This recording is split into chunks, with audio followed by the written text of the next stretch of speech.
Beautiful mess inside में आपका फिर से स्वागत है। मैं आपके लिए फिर से लेके आया हूँ एक हॉरर स्टोरी। कहीं मत जाइएगा, पूरी स्टोरी देखिएगा। मुझे माफ कर दो माँ, लेकिन अब मेरे पास अपनी जान देने के अलावा और कोई रास्ता नहीं। अब ये श्राप मेरे साथ ही खत्म होगा।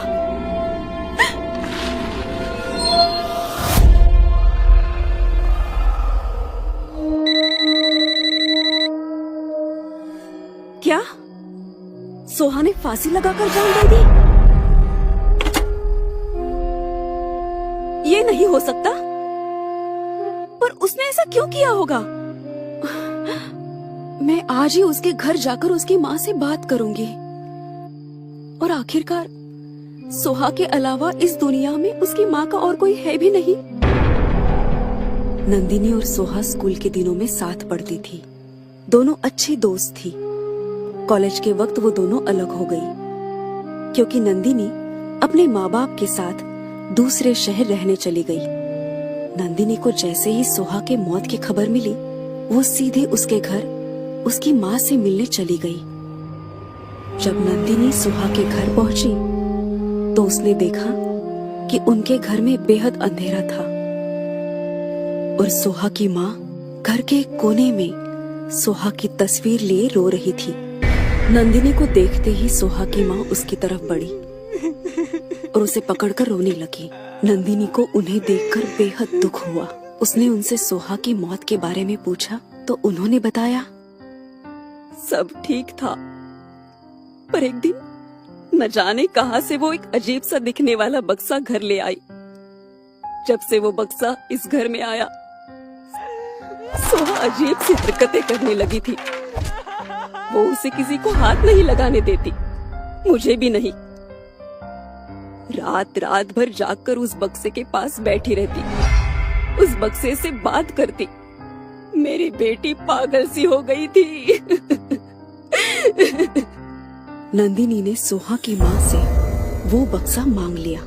सोहा के माँ ने कांपते हुए हाथों से वो बक्सा नंदिनी के हाथों में थमा दिया और नंदिनी उस बक्से को अपने साथ अपने घर ले आई। वो बक्सा इतना अजीब था कि उसे किस तरह खोलते हैं ये तक नंदिनी को समझ नहीं आ रहा था। उस बक्से पर अजीबोगरीब निशान बने हुए थे। नंदिनी की लाख कोशिशों के बाद भी वो बक्सा उससे नहीं खुला। नंदिनी को उस बक्से से बार बार सोहा के रोने की आवाज सुनाई देने लगी। नंदिनी, नंदिनी, नंदिनी, नंदिनी। अब नंदिनी को भी उस बक्से से डर लगने लगा था। नंदिनी को इतना तो समझ आ गया था कि उस बक्से में कुछ न कुछ गड़बड़ तो जरूर है। वो इंटरनेट पर उस बक्से पे बने निशानों के बारे में जानकारी इकट्ठा करने लगी। तब उसे पता चला कि वो निशान कोई मामूली निशान नहीं, बल्कि श्रापित निशान है। शैतान की पूजा करने वाले लोग ऐसे निशानों की पूजा करते थे। एक दिन जब नंदिनी कॉलेज से घर लौटी तो उसने देखा कि वो बक्सा अपने आप खुल चुका था। नंदिनी चौंक गई। उसने उस बक्से के अंदर झांक कर देखा तो पाया कि वो बक्सा अंदर से पूरा खाली था। एक रात नंदिनी अपने कमरे में सो रही थी, तभी उसे किसी ने आवाज दी, नंदिनी, नंदिनी। उस आवाज से नंदिनी की नींद खुली और वो अपने बिस्तर से उतरकर यहाँ वहाँ देखने लगी। तभी कमरे के सारे लाइट्स ऑन ऑफ होने लगे और उसे फिर से किसी ने आवाज दी, नंदिनी, नंदिनी। नंदिनी ने इस आवाज को गौर से सुना। तब उसे पता चला कि ये आवाज उसके कमरे के बाथरूम से आ रही थी। नंदिनी धीरे धीरे चलते हुए बाथरूम के अंदर गई और उसकी नजर वहां लगे शीशे पर गई। वो शीशे में अपना चेहरा देखने लगी। तभी अचानक उसे उसके पीछे सोहा की आत्मा दिखाई दी। नंदिनी ने झट से पीछे पलटकर देखा तो सुहा की आत्मा वही थी। नंदिनी डर के मारी जमीन पर गिर गई। डरो मत नंदिनी, मेरी आत्मा इस बक्से में कैद है। नंदिनी मुझे बचाओ, मुझे इससे मुक्त करो नंदिनी। पर कैसे? इसका एक ही रास्ता है, जैसा मैं कहूं बिल्कुल वैसे ही करना। तुम्हें बस अपने खून की कुछ बूंदें इस बक्से पर गिरानी होगी ताकि मेरी आत्मा इससे बाहर निकल जाए। नंदिनी को सुहा के लिए बुरा लगा। उसने तुरंत अपनी उंगली काटकर अपने खून की कुछ बूंदें उस बक्से पर गिराई और तभी सुहा की आत्मा एक खतरनाक शैतान में बदल गई।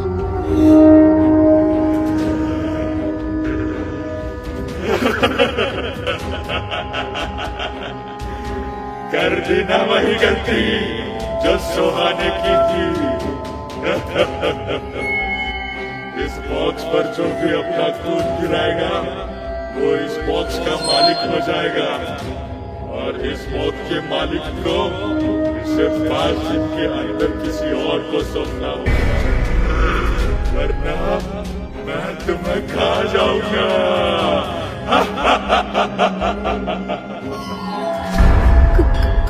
क्या? यही नियम है। तुम अगर मुझसे बचना चाहती हो तो ये बॉक्स तुम्हें अपने किसी करीबी दोस्त को देना होगा, वरना 5 दिन के अंदर तुम्हारा खेल खत्म। नहीं, मुझे मत मारना। तो जल्दी से जाओ और इसके नए मालिक को ढूंढ के लाओ। अब मैं ये बक्सा किसे दूं? अपनी जान कैसे बचाऊं? लगातार 3 दिन सोचने के बाद नंदिनी ने अपने एक कॉलेज फ्रेंड को घर बुलाया और उससे कहा, ये लो पूजा, तुम्हारा बर्थडे गिफ्ट। क्या? पर मेरा बर्थडे तो कब का हो गया। पता है, पर तब मैंने तुम्हें कोई गिफ्ट नहीं दिया था ना, तो अब ले लो। नंदिनी ने वो बक्सा पूजा को दे दिया और चैन की सांस ली। पर ना जाने क्यों नंदिनी को उस रात चैन की नींद नहीं आई। ये मैंने क्या कर दिया? मुझे ऐसा नहीं करना चाहिए था, नहीं करना चाहिए था। नंदिनी अगले ही दिन भागते हुए पूजा के घर गई और उसने उससे वो बक्सा वापस मांग लिया। और जब पूजा ने उससे इसकी वजह पूछी तो उसने कहा, इसमें कुछ खराबी है, मैं तुम्हें नया ला कर दूंगी। ये कहकर वो उस बक्से को दोबारा अपने घर लेकर आई।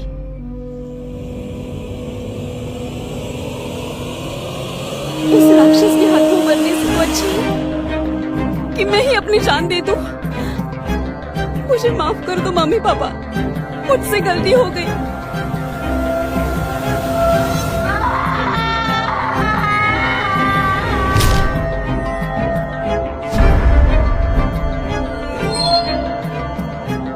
बेचारी, मैं तो बताना ही भूल गया कि ये बक्सा इंसान के शरीर ही नहीं बल्कि उसकी आत्मा भी अपने साथ ले जाता है।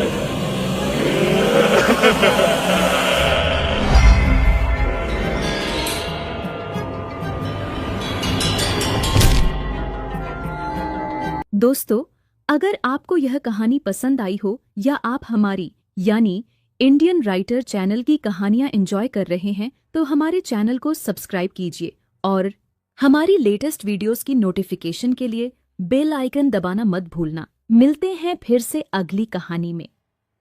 तब तक के लिए सतर्क रहो, सुरक्षित रहो और सुनते रहो इंडियन राइटर। उम्मीद करता हूँ कि स्टोरी आपको पसंद आई होगी। अगर आपको स्टोरी पसंद आई है तो please like, share and comment करें। अगली वीडियो में फिर मिलेंगे। Thank you.